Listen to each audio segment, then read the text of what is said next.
How much of an economic impact would this deal potentially have? Well, long story short, we don't really know, and it may not be enormous, but let's just look at some of the numbers and remind ourselves that this is not about changing the whole of the UK's relationship with the EU. That remains as it was. It's mostly, pretty much entirely, about Northern Ireland. And here you can see a map of the UK. I've shaded it, so different parts. The redder those areas are, the more GDP, the more economic growth they're generating. That's relevant. You'll see why in a second. But for the meantime, let's just focus on this. It's really, in large part, about the Irish Sea. So it's about that border there in the Irish Sea and, of course, the border on the island of Ireland.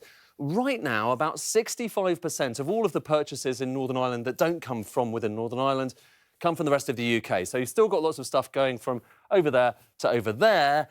You don't see on the surface there's been much impact from Brexit, but you do when you drill down, because there are certain goods, particularly agricultural goods, that are more difficult to get across. And if you look at the goods that are coming from the Republic of Ireland through to Northern Ireland, well, here's what you see. Fruit and veg, dairy and eggs. Look, there's the end of the transition period, and have a look at what happens after. Those go up. So you've got more goods coming from the Republic through to Northern Ireland and less going across the Irish Sea, at least with these categories. And the hope is this deal changes that, so you have freer flows across the Irish Sea. Will that make much difference in the kind of grand scheme of things? Well, remember here that Northern Ireland is about 2%, just over 2% of total UK GDP. So even if it's fantastic for Northern Ireland, you may not see that showing up on total UK figures. Remember, the UK still has that relationship with the EU, the Brexit relationship with the EU, a hard Brexit effectively. And London, in comparison, that's about 24% of GDP, just to put it in perspective.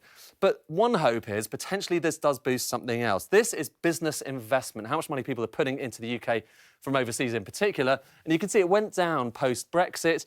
Here's where it might have gone were it not for Brexit. That's a kind of counterfactual that's been designed by an economist at the Bank of England. And the gap there, it's about 1.3% of GDP. It may not sound like much, but actually that works out at about £1,000 per household. So the hope is that this deal might start to change the mood to repair some of that damage.